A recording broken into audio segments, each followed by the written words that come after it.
Good morning, good afternoon, and good evening. Welcome to Rethink Culture, the podcast that shines a spotlight on business leaders who are rethinking workplace culture. My name is Andreas Constantinou, and I'm your host. I'm also chairman and founder at Slash Data with a personal passion for rethinking culture. And today I have the pleasure of having with me David Nilssen, who is the CEO of DOXA Talent, that's DOXA. And DOXA is an international business processing outsourcing group who employs 600 people worldwide and, interestingly, has no office space whatsoever, as David tells me. And David is also a podcast host at The Future is Borderless. He's also a father of two girls. He's a self-proclaimed wine snob and a travel addict. And with that introduction, very much welcome to the show, David. Thanks for having me. I'm excited to be here. So let's start with you. And where did you grow up? What were your influences when you were young? How did you end up being here and caring about culture? Yeah. Well, I was born in California, but lived most of my life in the Seattle area. And up until recently have lived there before relocating to Idaho. I grew up in the Seattle area. My dad was actually a business owner. So he owned one of the largest fresh Christmas tree companies in the world. And so I got a chance to sort of see what the life of an entrepreneur or business owner is like, both the benefits and also the drawbacks. But it was something that I was very interested from an early age. And in fact, I remember as a teenager, he actually took me on a couple different business trips, one to Orlando, one to Illinois, where I got to actually see him in action. And I just thought it was fascinating work. My first job actually in high school was working at a Subway franchise. So, the sandwich stores. Mm-hmm. And I remember just enjoying that sort of ability to provide happiness to people, right? Serving them food. But I quickly got myself, I started working there at 15, and by 17, I was actually managing all 3 Subway locations this franchisee owned.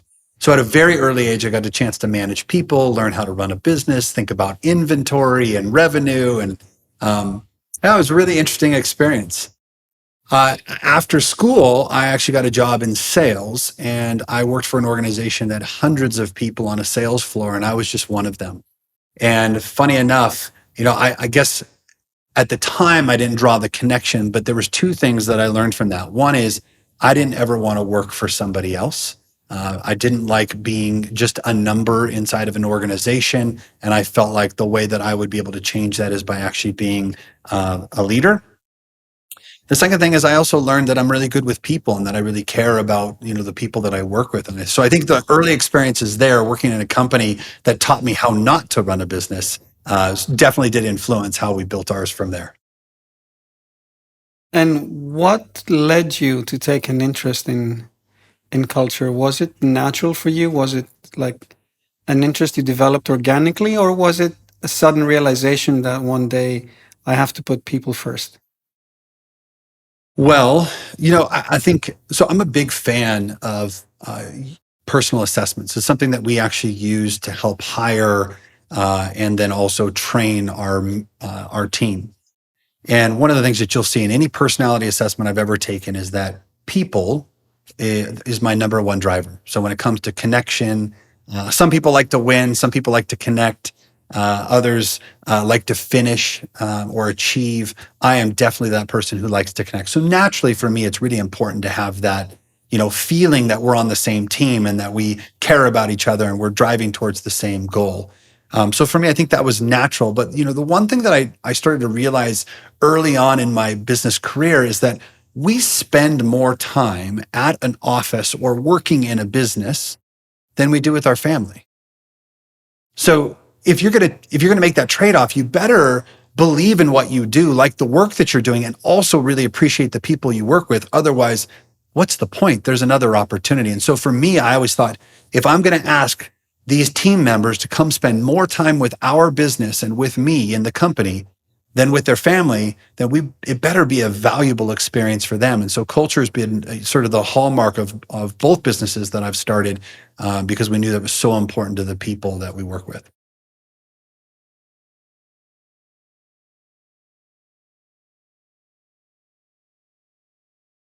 You're muted. So talking about people, your business is all about people. And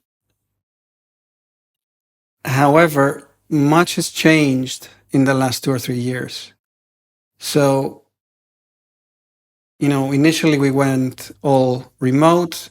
Now we're partly remote, part hybrid, part back in the office. Um, I'm sure you have an opinion about how things have changed and what is the new norm, really. Well, yeah, good question. New norm? I don't know. I think we're all still figuring that out. But I think there's a couple things that I've seen that are really challenging business owners today and challenging culture today. The first one, which you sort of alluded to, is the remote work, right? Prior to COVID, so many people were already having this conversation. Should I be a flexible employer? Should I be a hybrid environment? COVID sort of forced that decision for people, right? We all had to leave our offices and spend time trying to figure out how to work in a remote environment. And many of us figured out we could. Interestingly enough, I don't think that the remote environment challenged us from a productivity standpoint, but I do think it challenged us from a cultural standpoint. And so today I look at like entrepreneurs, the big struggle that we have is that 50% of employers want people to come back to the workforce for a 5-day work week. And that's because they have not figured out how to build culture, how to think about that in a remote world. And yet, if you look at a lot of the surveys online, in fact, I just ran one on my LinkedIn profile, only 9% of people actually want to come back to an office. The rest of them, if given the opportunity to be remote or hybrid, will take it. So there's this huge disconnect between what the entrepreneurs feel like they're capable of doing and what the new workforce wants. And I personally have a strong opinion. You said this a minute ago. We've got approximately 600 people now across the globe in 3 different continents. And we don't have any office space whatsoever. And when I talk about this topic, I always tell people, I'm like, I think they have to choose, do they want to be in an office or remote? If you look at some of the data that's been published, it's actually the people that are in the middle that have chosen that they're not going to do either be in the office or remote. And they try to be a hybrid organization where the bigger struggles remain. So I'll give you one example and then I promise I'll stop with my monologue. But I remember the first time, this is prior to COVID, we had sort of become a hybrid organization. We used to be fully centralized in one office, and we had this great culture. People described it as a family environment, and it was great. The moment we went to hybrid, where you had some people that were remote, but most people in an office, all of a sudden we had 2 classes of employees. Those that were part of the culture, those that were connected to what was happening, those who could have water cooler talk and could learn by sitting side saddle with one of their peers, and then those who were just in a virtual environment, sort of an afterthought within the organization. And I happened to be traveling one time, and I remember I called in for a leadership team meeting, and here's all my team sitting around the boardroom table having a conversation, and I'm just stalking them in cyberspace from over here. And I felt completely disconnected from the team. I didn't feel part of the conversation. And I remembered at that point, like, we can't do this anymore. Either everyone is in an office or everyone is remote. We can't sit in between. And I think too many people today are, if you're going to be in the office, you can be best in class at that. If you're going to be remote, you're going to be best in class in that, or you can be. If you're going to be hybrid, you're trying to do both simultaneously. It's hard to be best in class in either. Very interesting. In our case, we were a remote first company. Mm-hmm. And during COVID, like after the lockdown, people didn't really come back to the office. We said, you can come if you like, or you can continue working from home. And most chose to continue working from home. So we needed to save some costs. We closed the office. Anyway, most people weren't showing up. So we became remote only by kind of popular choice. Yep. And I have also experienced what you mentioned, both in, the entrepreneurs organization we're both members of, but also at work, where it's really a compromise and under very specific conditions can you get it to work, that hybrid working, some people in the office, some people online, will have a productive meeting. So, however, having said that, there are so many businesses that don't believe remote only will work. And so, like I was telling you earlier, many will cite culture as a reason of keeping people coming back to the office. And you have to be there, otherwise we can't preserve the culture. Can you preserve the culture with a 600 remote only organization? I believe you certainly can. Here's what I would say. I think it depends on how you define culture. Now, if I look at my business in 2003, 2004, when we were all in one office, the way we thought about building culture was very different, right? It was about fun events and team lunches. And it was really more around this concept of fun. And that was sort of the idea of culture. It was about personal connection. Today, though, if I look, look, we're sitting in the middle of what, everyone calls the Great Resignation, right? And what you're seeing is this massive turnover in corporate America. And the reasons why people are leaving is one, inadequate compensation. So no surprise, right? And that's a financial decision. The second is a lack of career development. And the third is uncaring leaders. In nowhere in there does it say fun. In fact, we recently surveyed our team and asked them, like, what are the things that they valued the most? Team meetings and fun events were the second to last of this whole list that we gave them. For them, it was about actually learning and growing. They want to increase their impact and they also want to increase their income. And those things need to be correlated. So I think, when you're in an office, yes, you can create more of that family environment, that fun environment, and have more activities. But what we've decided to do in a remote world is focus on the individual and making sure that their needs are being met, and then trying to catalyze relationships where we can. So a couple of quick examples. We have a full learning and development effort inside of our organization where, we've basically taken best practices from lots of groups, including Korn Ferry is one that I particularly like. And we've said, hey, look, here are our values, and this is how these values manifest themselves in an organization. And here's the segments that we need to train on related to those. So, for example, one of our values is inclusion, right? And with inclusion, we have to learn to value each other's differences. And so the trainings are how to communicate effectively with people from different cultures, and then situational adaptability. And we've done this for each of our values. But we then have also invested in team building events on a quarterly basis. And we can there's services out there where everyone can choose their own meal and you can send them a lunch at home. And so we can have lunch together, but do it over a virtual environment. And then twice a year, we've chosen to get together in person. So we actually host a conference for our clients to come and actually be part of our holiday party and celebrate with our people. And then we've turned it into a one-day learning event and then a give back where we have a chance to sort of do something to lift up the community that we're celebrating inside of. So we've done a lot there, but I believe, if we were to summarize what I just said, in a remote world, we just have to shift the way we think about culture from being fun to keeping a connection, but also developing those individuals. It reminds me of a poster I have in the kitchen, which is something along the lines of fun is not a destination, it's a path. Yeah. So it's not something you do, it's all the little things that you do as part of everyday life. Yeah. Was there something that you changed in the culture to cope with COVID or during the COVID period? Were you on fully remote before COVID as well? No, we weren't. So, well, I shouldn't say that.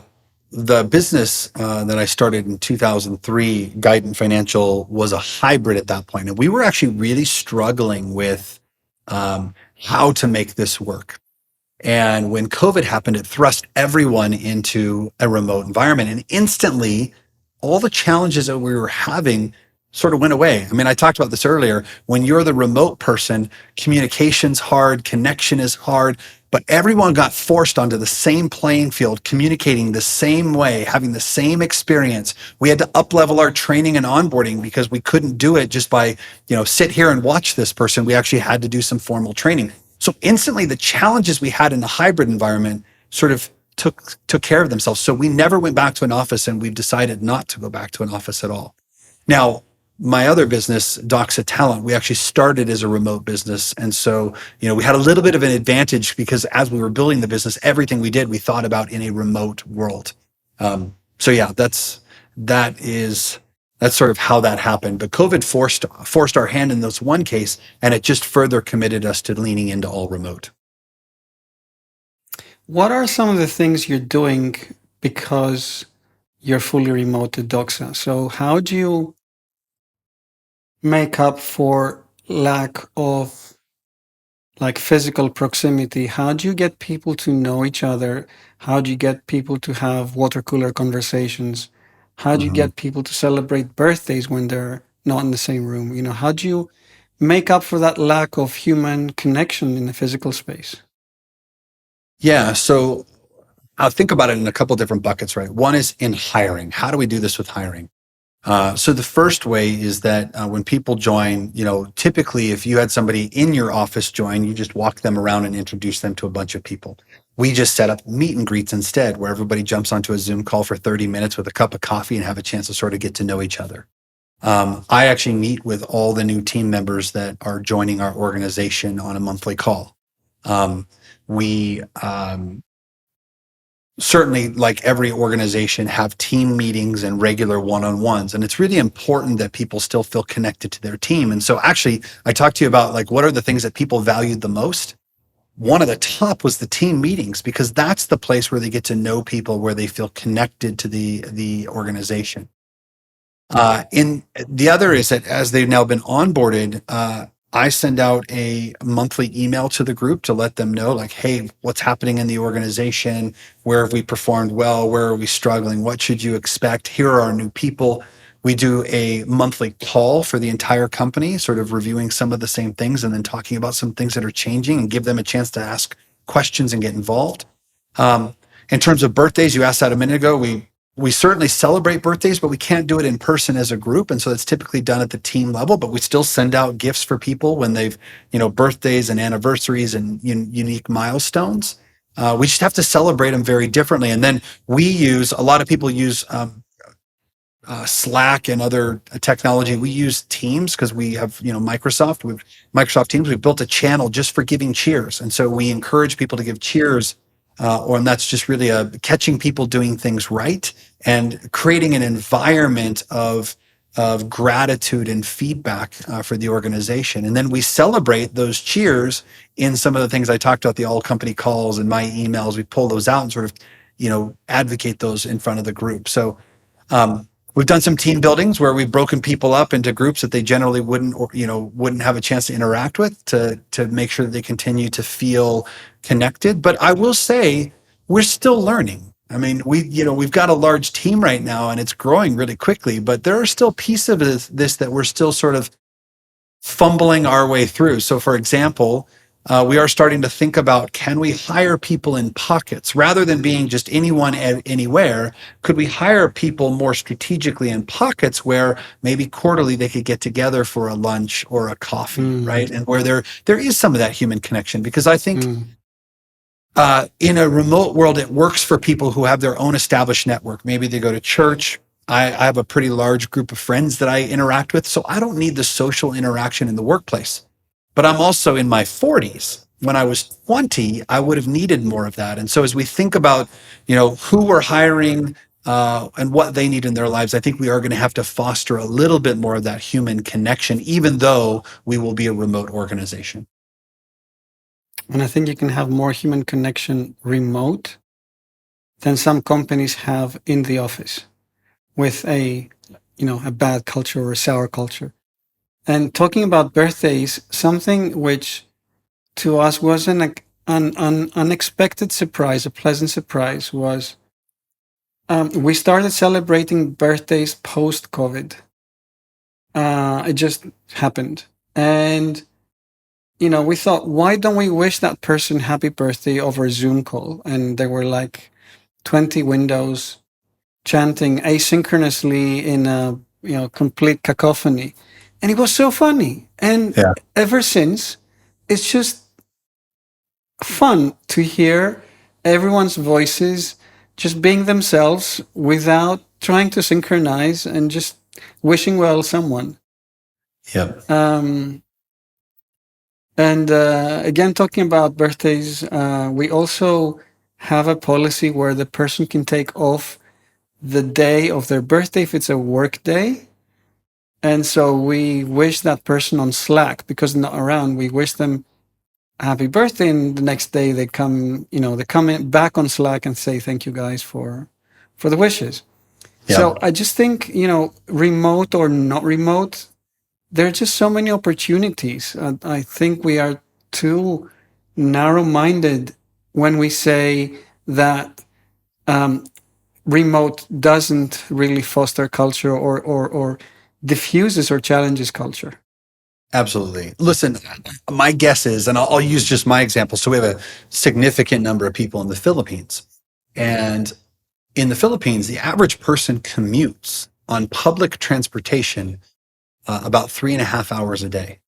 Wow. So if you think about that, that is nearly 20 days of their life every single year that is invested in just being on a bus.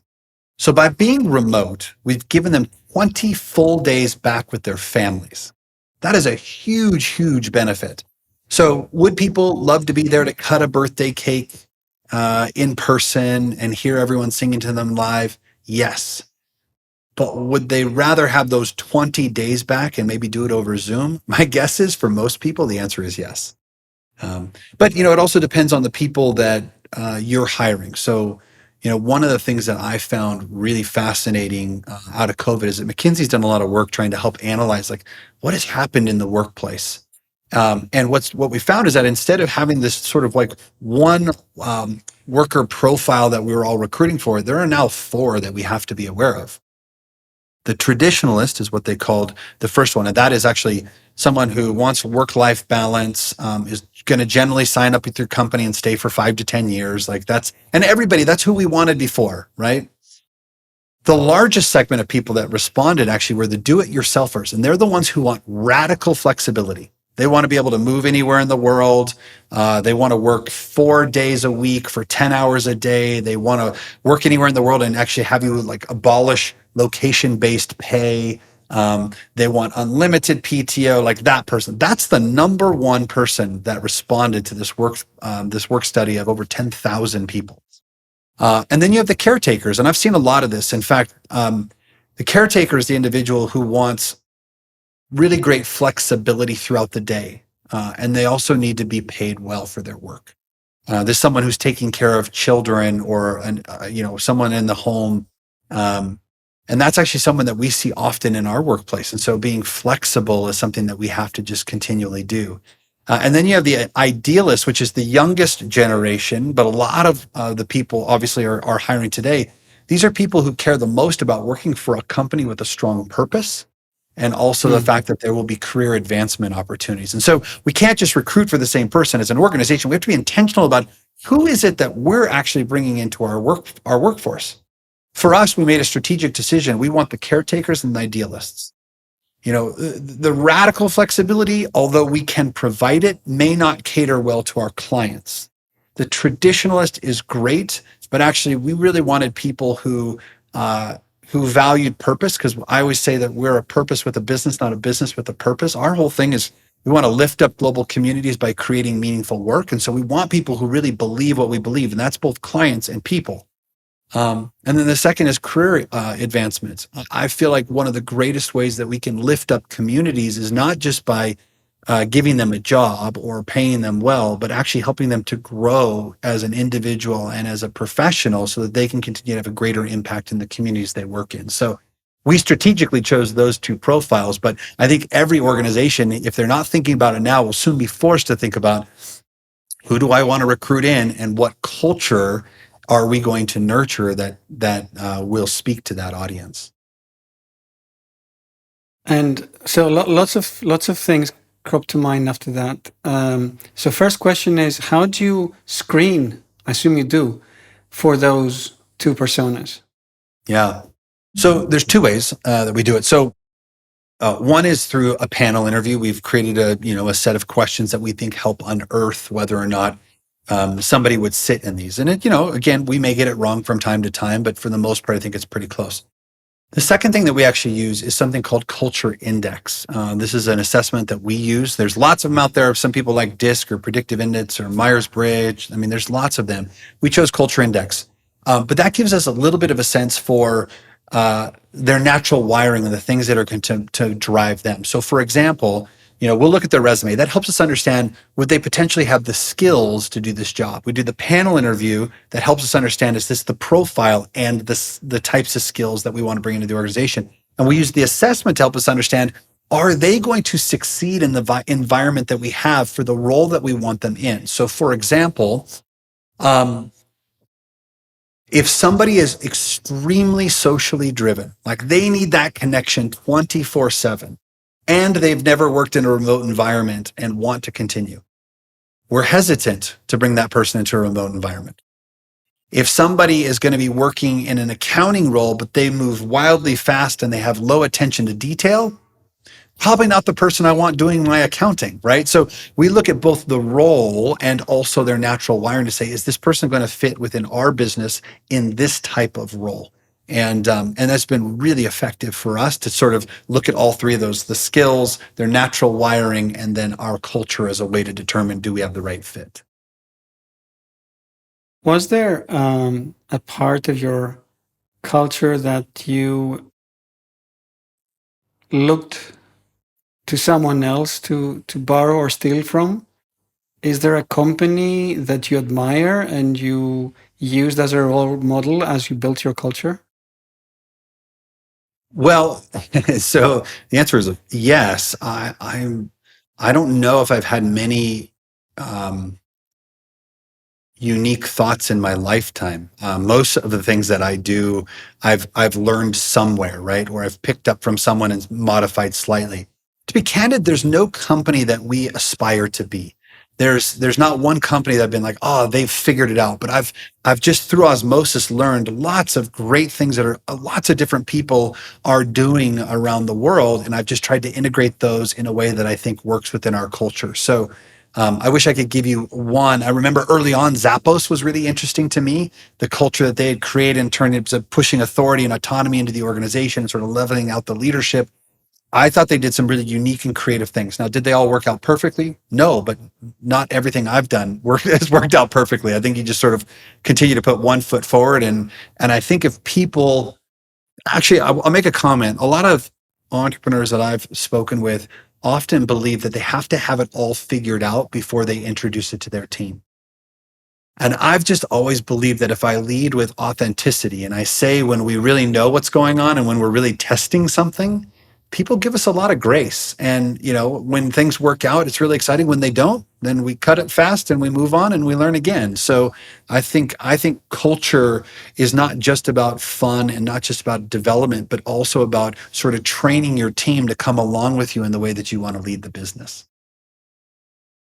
You reminded me of something I heard yesterday. We had an accelerator learning day at the Entrepreneurs Organization. Okay. And the instructor, who was new, so he was teaching us for the first time, he was from Cape Town. He was coming to Athens, and he was saying, I would like your permission to make mistakes because I have never delivered to this audience before. And I just love that. It's a statement of vulnerability and personal acceptance that leaves no choice but to accept and say we're all human. Yeah. And I want to go to something we discussed just before starting the recording. And to me, vulnerability relates to authenticity and to servant leadership. And you mentioned something which really resonated with me, which is how can we lead by inspiration and not by authority? I'm not quoting your words; I'm paraphrasing. But can you expand on what it means to lead by inspiring others and not by authority? And how can you do that? Well, yeah. So lots of thoughts come to mind there. So I think what I was sharing is that I appreciate having a chance to spend time leading in other organizations where I don't have positional authority, because it forces me to think about how do I lead by influence, right? Like how do I help bring people along without, I'm the boss, so I get to just do this. And it actually has really changed the way that I lead in general.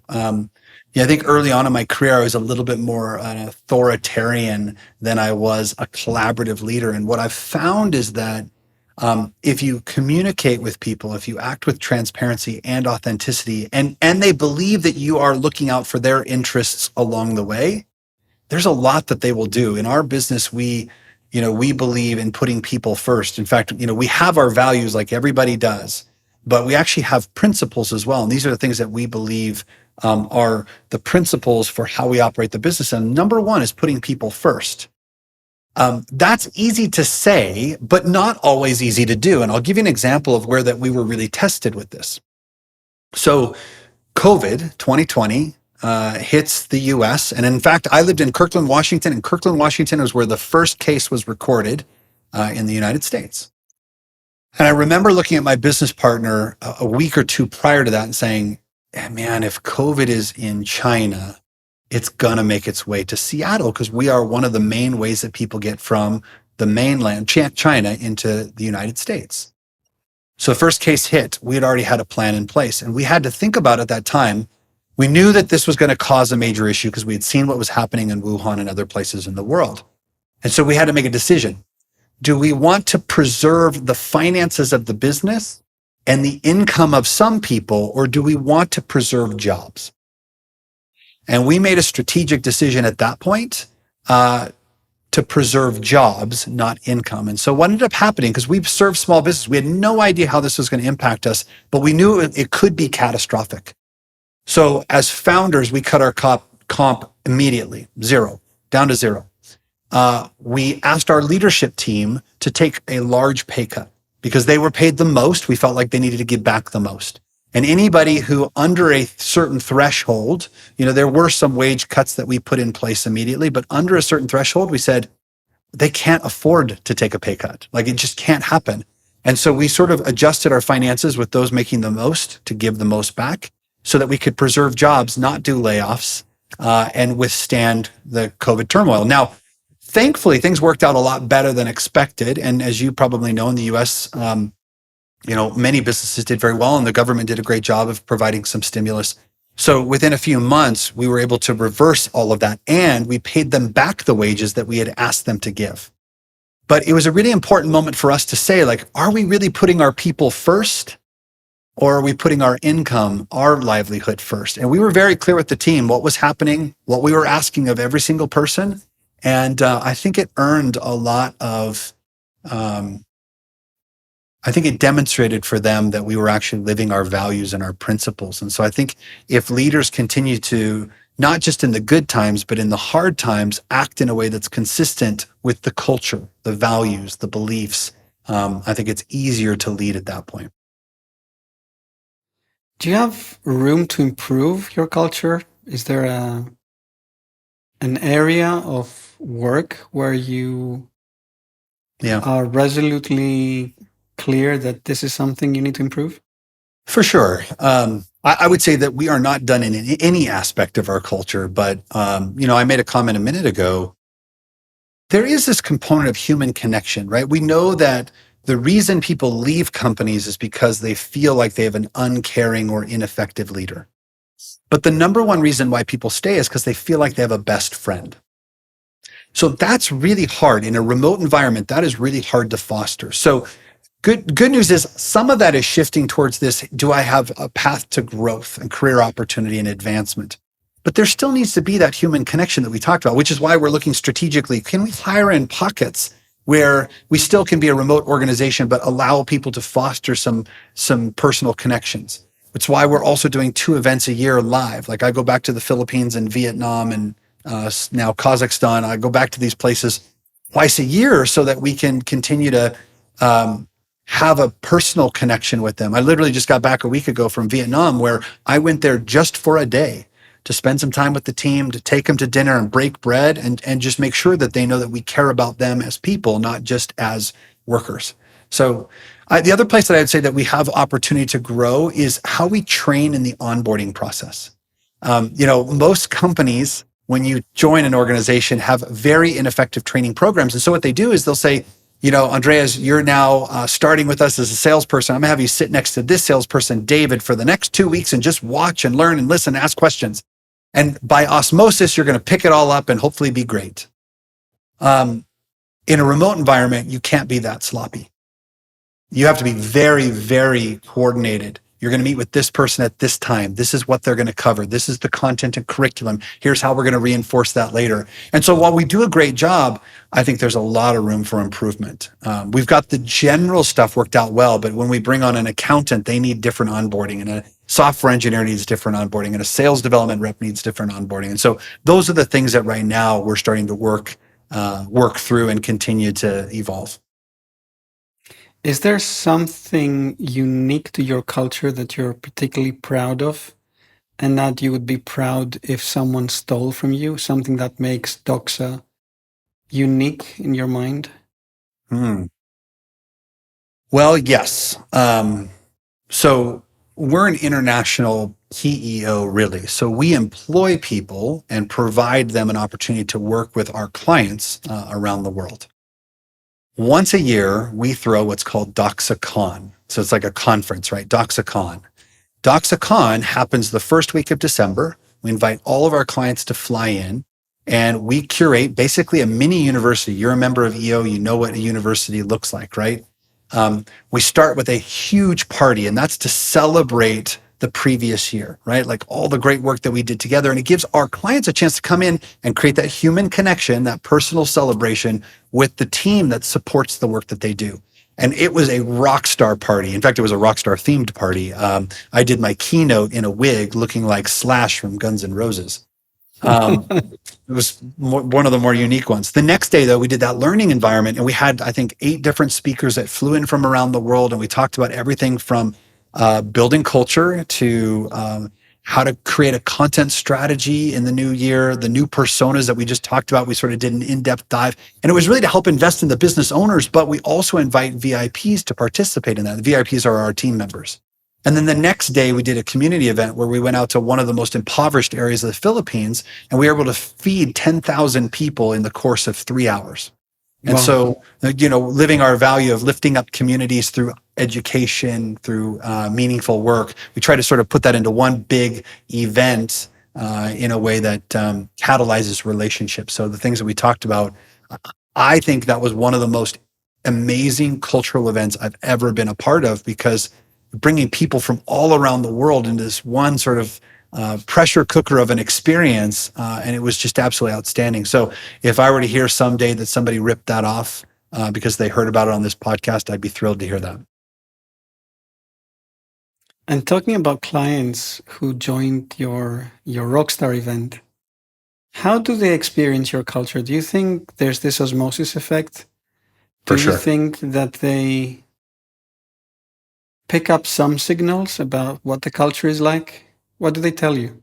So, okay, a minute ago I told you I like to refer to our business as a purpose with a business, right? So our purpose is to lift up global communities by creating meaningful work. When first DOXA Con that we threw, we had actually a third of our clients flew in. So, I mean, we had a large number of people actually pay to come to the Philippines and celebrate with us. And I remember somebody actually made that comment to me after meeting the team and seeing like some of these people had bought homes, had their first car, started a family as a result of coming to work with us and being paid well and invested in and treated like a human being. It was really cool because one of our clients actually said that to me. So I've repeated that now because it just meant so much to me. We want to have a big impact on the world, and we believe we are, but it wasn't until an outside party, one of our clients came in and said, "Oh my God, you guys are not a business, you're a purpose with a business." And Wow. that So really resonated. the client actually said that? 100%. That's where I took it from. Like, Again, I told you I Wow. have no unique thoughts. Yeah. This was actually something a Love that. client said after experiencing our culture, said, man, you guys are a purpose with a business. And that meant a lot, and it's resonated for me. And so wrapping up, David, we talked a lot about culture. We didn't talk about the old versus the new ways of culture. Um, what do you think we as leaders need to rethink about culture? Great question. So there's two things that immediately came to mind. One is we as leaders are never done. Like there's no such thing as set it and forget it, right? Culture is a constant evolution. But one thing that we didn't get to, but actually I think is really important, is that culture is no longer one size fits all. Culture needs to be something that can be personalized. We talked about the different personas that we're inviting into our organization. Some of the things that we do, some of the experiences we curate are going to really speak to them. Others are not. And so we've decided, at least what we've developed, is there are some things about our culture that are required. Like we want people to come to the all company meeting so that they feel connected to what's happening in the business and that they're getting the communication that allows them to understand that. But there are other things like a lunch and learn. That's up to them to decide whether they want to be a part of, right? And so we've developed a culture where they can sort of pick the things that are most important to them, still knowing that there are some that are required. And I think that long term, that is going to be a key to success for business leaders. Is they stop thinking about culture being just one way of everyone experience it, allowing it to be a more personalized experience. David Nilssen, thank you for your humility, your leadership, your insights, and giving us some amazing culture ideas to steal from. And hopefully, many of us will. I appreciate being here. This was a fantastic conversation. Thanks for inviting me. Thank you.